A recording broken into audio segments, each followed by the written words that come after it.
my parents packed a suitcase with clothing or some things to eat like bread, and I don't remember what else you could carry to keep for a few days.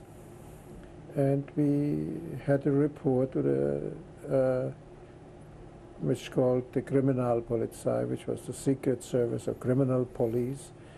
And when we went in there, they opened all the suitcases, and many of the things they took out, and this you can't have, this you cannot take along, and they just took everything, a lot of things away from you, including rings or watches or knives or any certain items which they didn't want you to have. They took that away, and then we slept overnight on the floor in that hall, which must have been a few hundred Jews which went in that transport.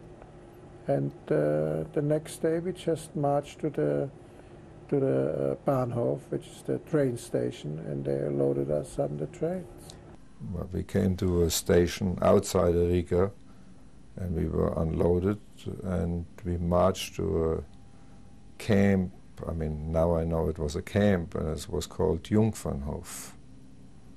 That's the outskirts of Riga, and we were not even, the men were separated, the women, but we saw each other like during the day or something like that. But we slept in barns. It was like a former farm, and they made temporary an airport out of it, a little airport. But then they had barracks there and barns, and we slept in barns. And every other day another transport came in from different cities, and we helped them to unload and put suitcases all together in the middle of a camp. There was like a big center, and everything was put together.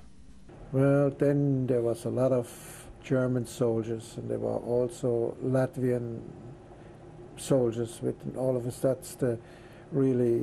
all of a sudden we've seen a lot of uniformed with guns, which we never realized before. And they told us, then they screamed already, you know, and everybody out of the trains, and then they beat already people up, and that was also something new to us, which we never came across. All of a sudden they beat us, you know. It was again another screwed, a little bit more of a turn, and everybody was frightened, and women was screaming, and everybody wanted to get out of the train, the first one, not to get beat up. Everybody was frightened.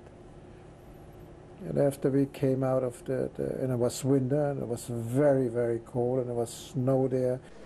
Thousands and thousands of people died or were killed over there, and they couldn't even bury the people because the ground was frozen. So towards about March or April, they sent in some German troops to dynamite big holes, and all the bodies, the corpses, were stacked up like pieces of wood, and we buried them in big mass graves, like maybe 500.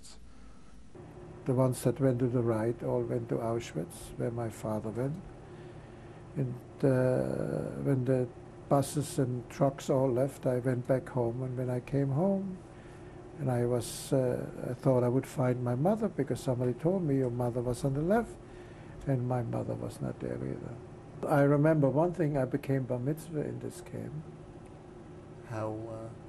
There was a rabbi there who taught me my pasha, and when it was my 13th year, we had a Torah there, and I said my haftarah, and I became bar mitzvah.